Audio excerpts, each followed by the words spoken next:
Hello everyone, তোমরা সবাই কেমন আছো? আশা করছি সবাই খুব ভালো আছো। আর আমিও ভালোই আছি। কালকে রাত্রিরে ঝড়ে কিন্তু উড়ে টুড়ে যাইনি, ভেবেছিলাম উড়ে যাবো নাকি না, তবে অতটাই ঝড় হয়নি, সবাই ভালোই আছে। আর আজকে সবাই বাড়িতে আছে বলে সানের বাবা আমাকে বললো যে ডালিয়ার খিচুড়ি খাবো, তো যার জন্য আমি দেখো সব কিছু গুছিয়ে নিয়েছি। তো ডালিয়ার খিচুড়িটা বানাবো আর সবাই মিলে আনন্দ করে সকালবেলায় একসঙ্গে আজকে খাবো।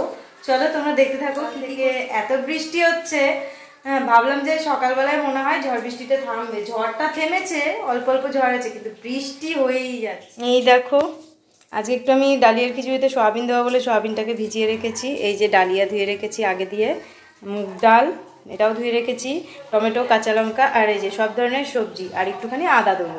তো চলো তোমরা দেখতে থাকো কীভাবে আমি ডালিয়াটা বানাই। প্রথমেই দিয়ে দেবো জিরে ফোড়ন, তারপরে দুটো শুকনো লঙ্কা আর একটু তেজপাতা। এবারে আমি সবজিটা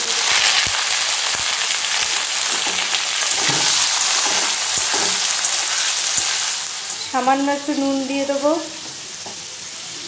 দিয়ে সবজিটা হালকা হালকা ভাজা হয়ে এলে এর মধ্যে আমি মুগ ডালটা আর ডালিয়াটা দিয়ে একসঙ্গে একটুখানি হালকা ফ্রাই করে নেব। টমেটো আর কাঁচা লঙ্কাটা দিয়ে দিলাম, সবজির সঙ্গে একসঙ্গে ফ্রাই করব।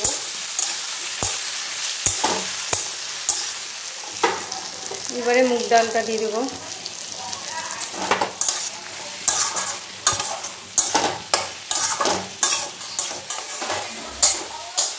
এই দেখো মুগ ডালটা আর হালকা ব্রাউন ব্রাউন হয়ে গেছে। এইবারে কিন্তু আমি ডালিয়াটা যে ধুয়ে রেখেছিলাম, ধুয়ে রাখলে অনেকটাই ফুলে ফেপে অনেক বেশি হয়ে গেছে মনে হচ্ছে, কিন্তু না, সমান সমান ডাল আর ডালিয়া নিয়েছিলাম, ডালিয়াটা দিয়ে দিলাম। এবার এর সঙ্গে এগুলো ভেজে নেব একসঙ্গে। এইবারে হালকা হালকা ভাজা হয়ে গেছে সবই, এর মধ্যে আমি দিয়ে দেবো আদা। এই যে এই আদাটা নিয়েছি, এটা পুরো গ্রেট করে দিয়ে দেবো।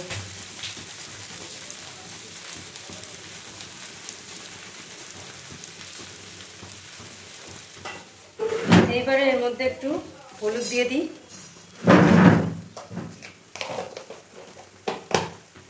ব্যাস। দিয়ে যেন সোয়াবিনগুলো এভাবে চটকে চটকে ধুয়ে এগুলোকেও দিয়ে দেবো। ভালো করে নেড়ে চেড়ে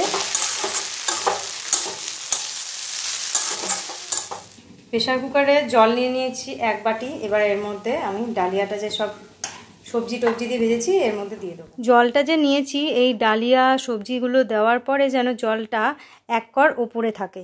এবারে একটু নুন পরিমাণ মতো আর একটু চিনি দেব। এইবারে সিটিটাকে আটকে ঢাকনাটাকে আটকে দিলাম। সিটি পড়েও গেছে আর আমি বন্ধ করে দিয়েছি কুকারটা। সিটিটা একদম নেমে গেলে আমি কুকারটা খুলব। এইবারে সিটি নেমে গেছে, কুকারটা খোলার পালা। ওয়াও, খুলে দেখছি কত সুন্দর একটা সেন্ট বেরোচ্ছে। আর এই দেখো সব সেদ্ধ হয়ে গেছে আর জল যেমনটা দিয়েছিলাম পুরো ডালিয়াগুলো দেওয়ার পরে আঙুলের 1 কর ওপরে, তো একদম ঠিকঠাক জল দিয়েছি, পুরো সমান হয়ে গেছে। দেখো কত সুন্দর। বা সবার জন্য থালায় বেড়ে নিচ্ছে যাতে তাড়াতাড়ি ঠান্ডা হয়ে যায়।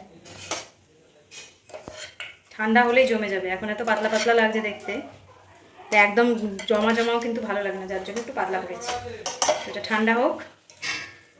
এই রেসিপিটা কিন্তু আমি অনেক বছর আগে আমার বাপের বাড়ির পাশে একজন কাকিমার কাছ দিয়ে শিখেছিলাম। সত্যি এই রেসিপিটা আমার একদম অনেক দিন ধরেই মনে ছিল, যার জন্য এখানে এসেও এইভাবেই বানাই।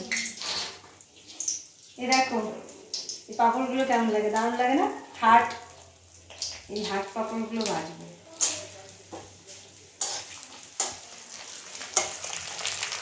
বৃষ্টির ওয়েদারে খিচুড়ি খেতে কিন্তু দারুণ লাগে।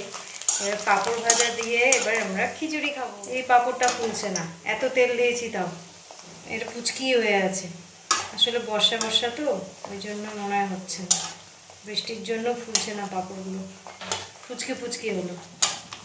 খিচুড়িটা সত্যিই খুব টেস্টি হয়েছে, তবে এর মধ্যে ঘি দিলে কিন্তু আরও বেশি টেস্টি লাগতো। আমার পেটের প্রবলেম বলে আমি ঘি দিয়ে খেলাম না।